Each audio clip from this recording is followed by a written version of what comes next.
Yo, have you heard about Anchor? It's the easiest way to make a podcast. Let me explain. It's free. There's creation tools that allow you to record and edit your podcast right from your phone or computer. Anchor will distribute your podcast for you so it can be heard on Spotify, Apple Podcasts, and many more. You can make money from your podcast with no minimum listenership. It's everything you need to make a podcast in one place. Download the free Anchor app or go to anchor.fm to get started.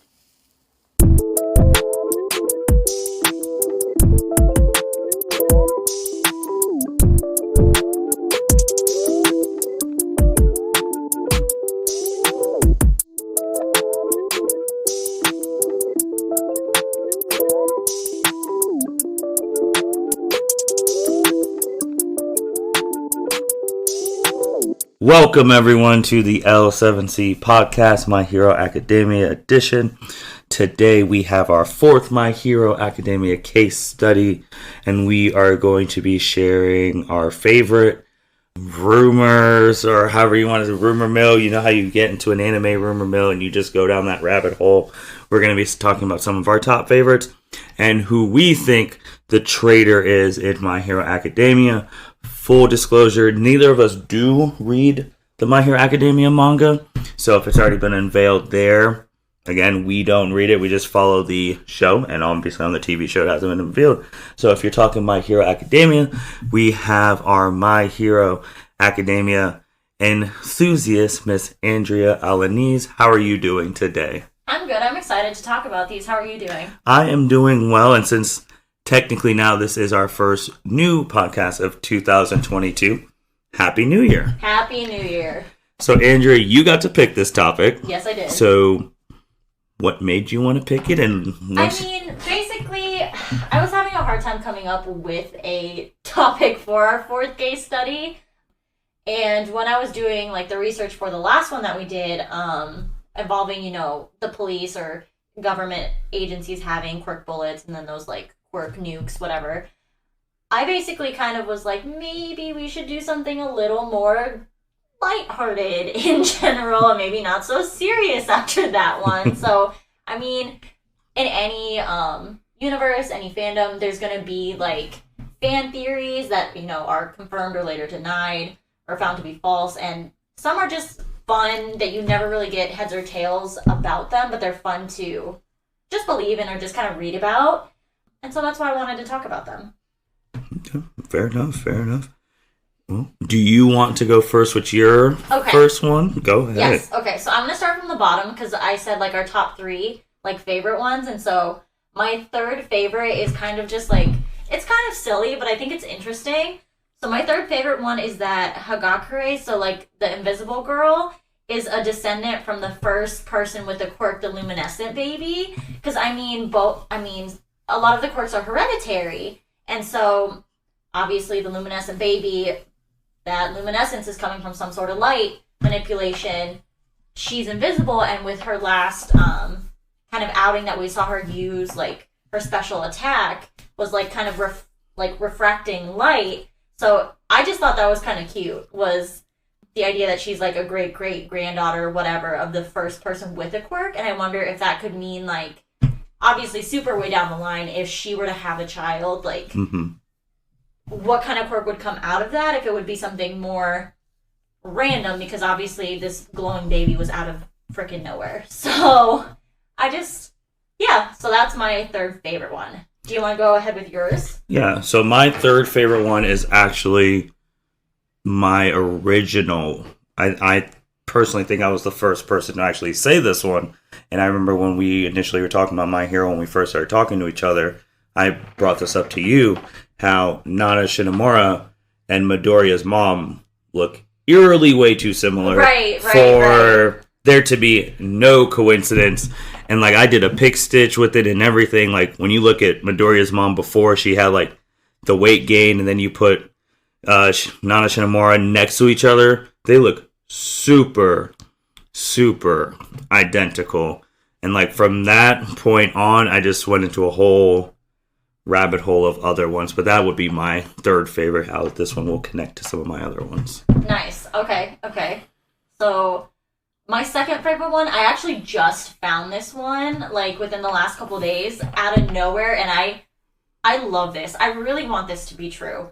So, I'm not sure where exactly the information comes from that supposedly Deku's dad has some sort of, like, fire-related quirk, but this theory postulates that Bakugo and Izuku are cousins, that their dads are brothers, and so part of the reason that Bakugo kind of has this built-up resentment towards Deku is that, you know, growing up, he was imagining potentially they would both have some sort of, like, flame quirks, and they would be able to team up together, fight, you know, be heroes together, and then turns out his cousin is, quote-unquote, useless, quirkless, and so there's that kind of, like, built-in tension and disappointment in their relationship when they were younger, and I just thought that was so cool. I really want that to be true. I also know it's on the internet. It's a theory that All for One is Deku's dad. I really hope that's not true. I really hope that's not true.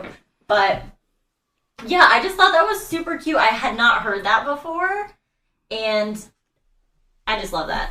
I just feel like there would be a little bit more depth, because I feel like when you're kids, getting to know your cousins, they're like your first friends. And so that relationship, if it continues that way, can be deeper than some of your, like, earliest friendships. So, yeah.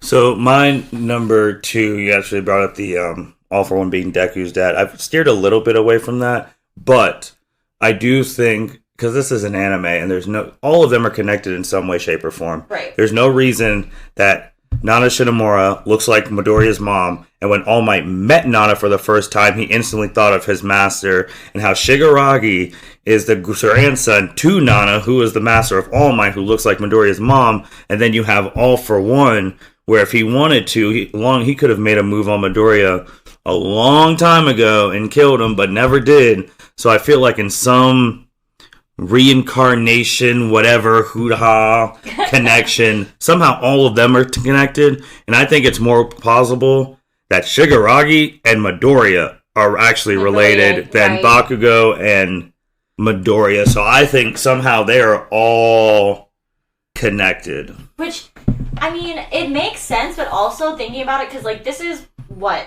They don't really say where in Japan this is happening, but I would assume it's in a major city, kind of like Tokyo, if not Tokyo. So, like, all of our main characters cannot be that closely related. Like, this is too big of a place, or at least it should be in the real world. It would have been too big of a place for everybody to be this closely related. But then, like you mentioned in the end of the year pod about me talking about Fruits Basket, literally almost all of those characters are cousins, and in the same clan, cousins. So...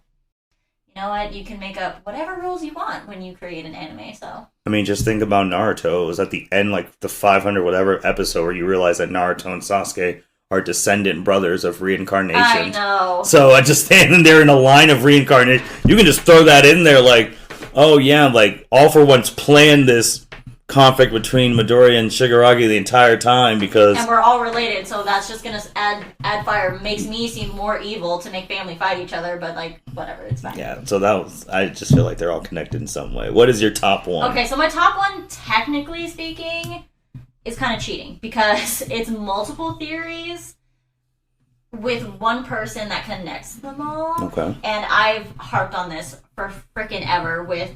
It's Dr. Tsubasa, aka Dr. Egghead, you know, working for All for One, stealing Deku's quirk.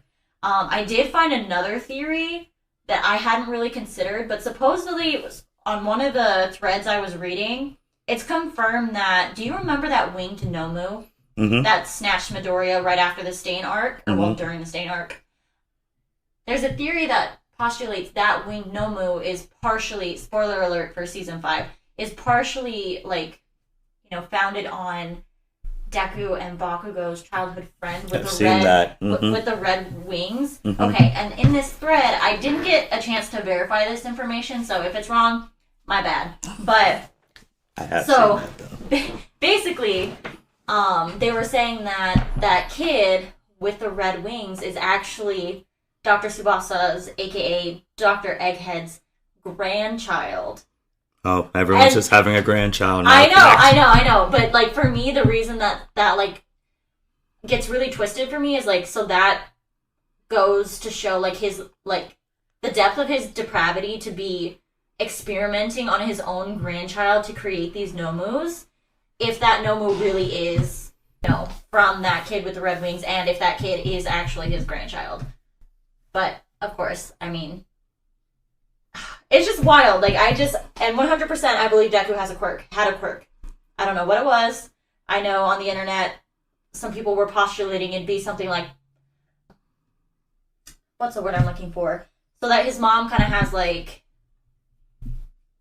telekinesis, and so his dad, like I already mentioned, has some sort of flame quirk, so it would be like pyro telekinesis or something like that. So it would be similar to Bakugo's quirk and somewhat similar to Todoroki's quirk, flame manipulation. But I feel like that can't be right, because I feel like that quirk wouldn't be worth stealing. I shouldn't say it like that. It is worth stealing, but I feel like All For One would have been looking for quirks that are easy to build upon or extremely rare. So right there we have an example of, like, two other classmates his same age having derivative versions of what that quirk potentially was. And I feel like he would have been looking for stuff more along the lines of, like, what showed up in Heroes Rising, that like cell regeneration, that type of stuff. So before I say my number one, I do want to go back on my number two about Midoriya and, like, All For One being related in some way, shape, or form, and just more things to back that up, because for the fact that, to our knowledge, every other user of One For All couldn't talk to the previous people, to our knowledge, but Midoriya can. Right. And the first person who he met was the very first person who had it. So maybe it's because since he was the first person who had it, and if they're of the same bloodline, you actually get the full benefits of it, that you can actually talk to previous people. And then All For One's like, oh yeah, the reason that you're able to talk to him is because you come from me and my brother's bloodline. And then that would be some Naruto AF. Yes, it would. Because it would make sense. Like, how come All Might, the greatest hero of all time, couldn't get connected to his previous people, but this 15-year-old child meets the very first person who got One For All For One's brother, and gets the whole story? There has to be a reason that his body triggered it, because it has to be something genetically or something. Right. So then, honorable mention, because, I mean, obviously, if you just watch the show and you don't read the manga, you have to mention Dabi potentially being a Todoroki. Right. I just left that out because of, like, I left it out on purpose. But that honestly was one of my top ones forever. I mean, for people who watch the show, I mean, they don't know. I mean, I know that but I mean, it's just so obvious. Like, I'm sorry, like, I'm not very good at coming up with, like, theories and things like that. I'm really not. I'm basically like, this is the material. Other than, like, shipping pairings, I don't come up with anything. I really don't. But even I picked up on that. So, I mean, that one was, like, laid out there. But you picked up on that. But in the show, their whole family hasn't picked up on that. Which is some bullshit. Just some saying. Major, just, oof. Yeah. But no, my number one is pretty similar to yours, that Dr. Egghead, I honestly think he's the true main villain of this whole series. Okay. Because the way that he has been able to finagle all of these, he is the reason in real life that people don't trust doctors. Because you take your kid to them, and he's like, oh yeah, he doesn't have a quirk. And then and then behind his pockets, taking like a sample of the person's quirk and all of that stuff. And it also makes me think, like, he's there making no moves. He's checking basically every child in their country when they're born, if they have a quirk or not. He's the one from our last podcast who made the quirk singularity theory. I just feel like he's pulling way too many strings. And he's not afraid, like, he's not, like, afraid of All For One. Like, you never see him, like, in fear or anything, like a fear sidekick. He's just like, oh yeah, I'm this dude's equal. And All For One sought him out.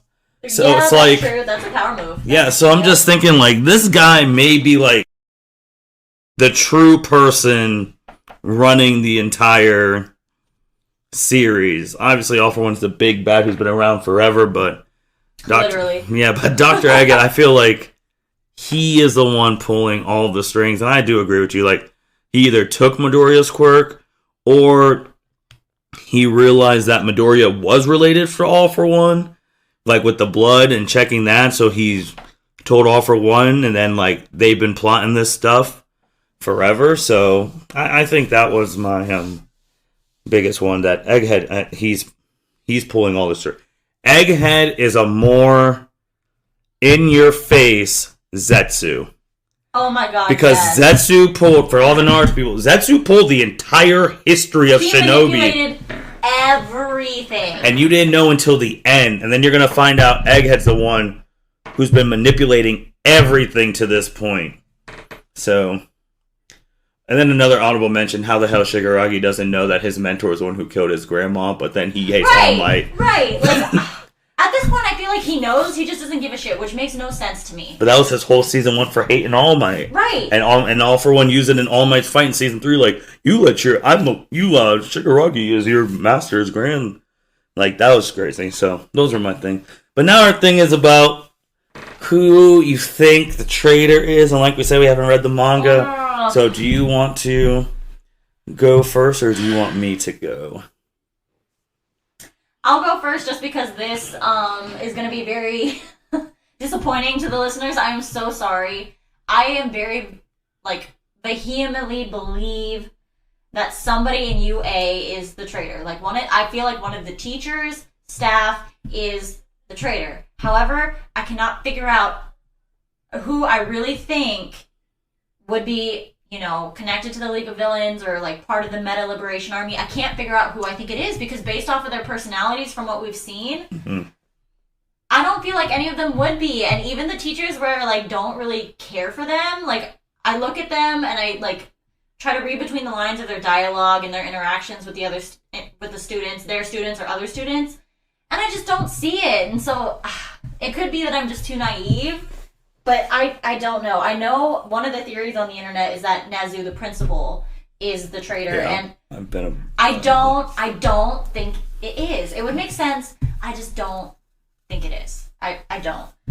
But I'm not sure who exactly I feel like is the traitor. I low-key kind of just want to say it's the lunch hero because, why should he get a hero license to be able to cook food? So he should just be able to use his quirk to do anything, aka Meta Liberation Army. But I don't know. I really don't know. I feel like it has to be somebody in the school though. It has to. So I've had a couple thoughts about this one. At first couple seasons, I really did. I thought it was the principal because the principal at UA. Sure. I then thought it could actually have been the police chief. Right, but then I steered away from that, but then I've steered a little bit back to it ever since the third movie, right, where you realize how the humanizer, they all just infiltrated the police. And then with the Meta Liberation Army, my whole thing has changed from screw just one traitor in the school. Who is a part of the Meta Liberation Army in the school? Because there has to be someone there. That's a whole other different traitor in itself, and we saw those three people when Hawks met with them for the first time, and we're like, who are these people? And then they turn out to be kind of pretty freaking important. Yes. We've got the politician guy, we've got the journalist, and then the other guy, is he just a business conglomerate dude? Yeah. So people with power and influence. Because they said they had 100,000 basically sleeper agents, so that means someone has to be infiltrated in the school. Student-wise, ooh, I didn't consider the students. I really don't want to believe any of the students are, but I know popular theories are that it's Denki or not Kaminari, obviously Denki Kaminari is the same person.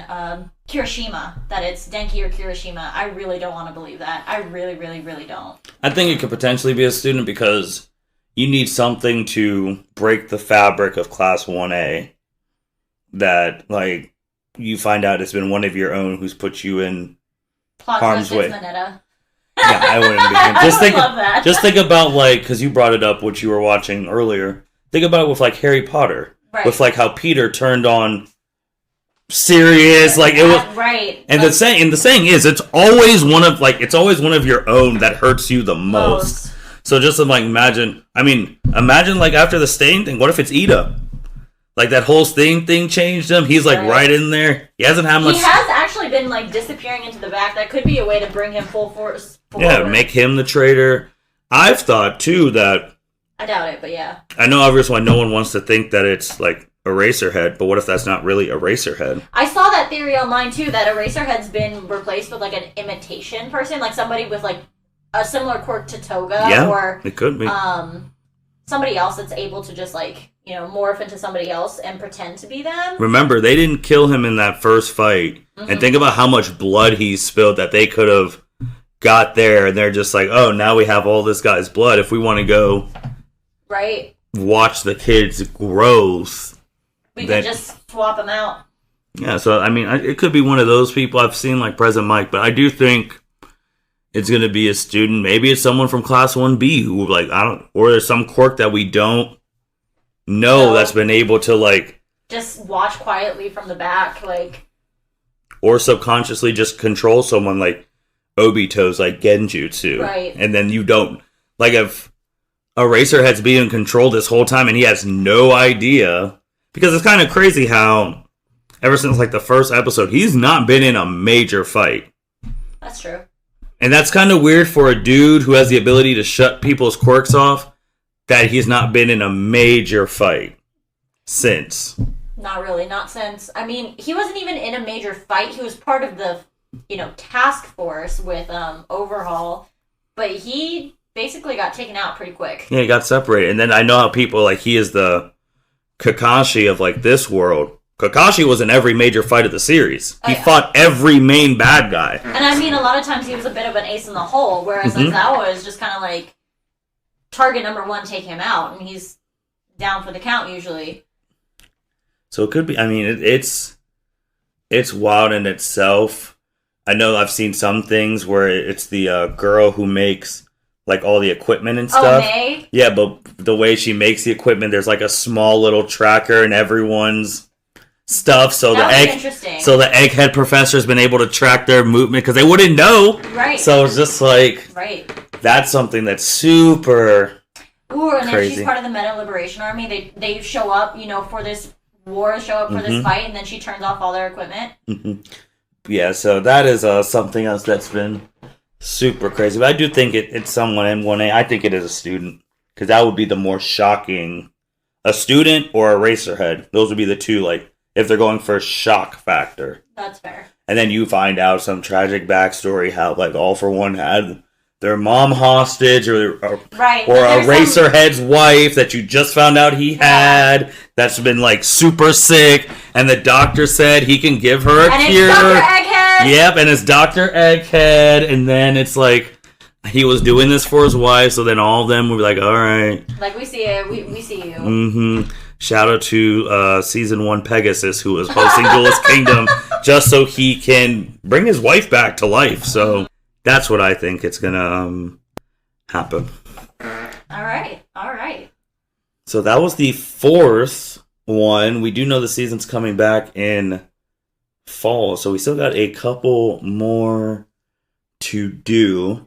So now it is my turn to pick. Yes. And sorry, y'all. My picks are gonna be kind of weak. I'm so sorry. So mine, which we're gonna have to pick a really good day to do this, because I think you're gonna talk for maybe 2, 3, maybe 4 hours. No way. We're gonna talk. I think the topic we're gonna talk about is the My Hero Academia Class 1A, and some of the others, but more focused on 1A. The girls. Okay. The good, the bad, the ugly. Like, how are they good? How are they, like, not good? Like, the ugly about it? Like, are they their usefulness compared to the guys? Like, is it equal? Because, I mean, My Hero Academia has all these, like, side characters get major moments, and there's, like, these prominent women, but the prominent women haven't really had... I mean, Momo kind of had her moment. Oh, my gosh. Uraraka has had, like, a couple, like, glimpses. Sue has had... Oh, love Sue. But are they more useful, or are they more fan service? That's basically the question. That's fair. Is that the ugly category? Is like, okay. The good is like they're actually major contributors to the story, all of that stuff. Like, basically the bad, have they gotten any real character development since their stuff? Okay. And then it's like the ugly is like, are they actually prominent in the story, or are they just fan service? That's fair. Because all three of these categories is where a lot of My Hero Academia's fan base actually comes from. A lot of people talk about how the girls from the fan service side are drawn incredibly well and like mature and all that stuff physically. The good part has talked about how they've had more girls do more stuff as their young age than like any of like the Naruto and all that stuff. Right, true. But then the ugly is like, I mean, the middle is like, are they really that important? Like, if they all just disappeared, would we notice? Like, true, because I mean, I think ideally we want to get to a place where like the female characters are part of like the core. Like, I understand that Sakura is part of the core of Naruto, like, but I mean, I would very much love throwback to Sailor Moon, but just like an entirely female-led kind of just so all of them are contributing members, all of them are the main characters, and if one of them was down, we notice immediately. Because I mean, when you make that comment about like if they disappeared, how much would it impact the story? I mean, other than Deku's love life, Uraraka disappearing really at this moment, from what we know from the show, doesn't have that great of an impact. But does it even have that great of an impact on Deku's love life? Because he's not really reciprocating that feelings. I mean, the way I understand it is that his feelings are there. He's just, like, not allowing himself to focus on those. I think he would feel her loss and that support that she, like, provides for him. Like, that kind of, like, rewriting the ship. But what if she left, Bakugo's nicer? Does that really... Right. Does that really mean she... Because I do like your thing, which we can talk about like more next time, about like making like an all women's like task force. Like, so I guess a fourth part would be like improvements and stuff that they could do if we have any improvement suggestions. Then also bonus thing, because we talked about it, and with just the teenage age people ranking our top 10 who the strongest are. Okay, is this all one episode? Oh, shit. So it's all women centric. Okay.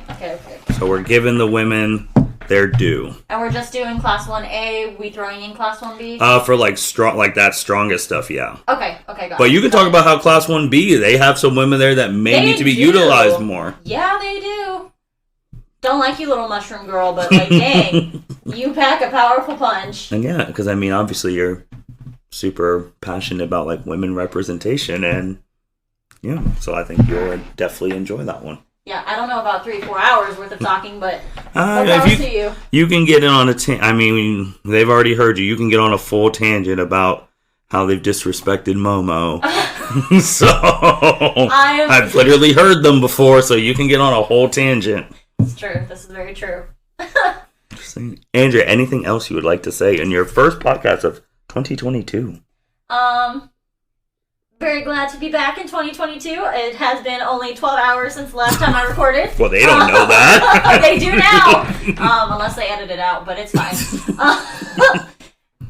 I'm very excited for this next podcast, this next case study, and I am excited to, just keep talking about anime through 2022 and whatever else I talk about.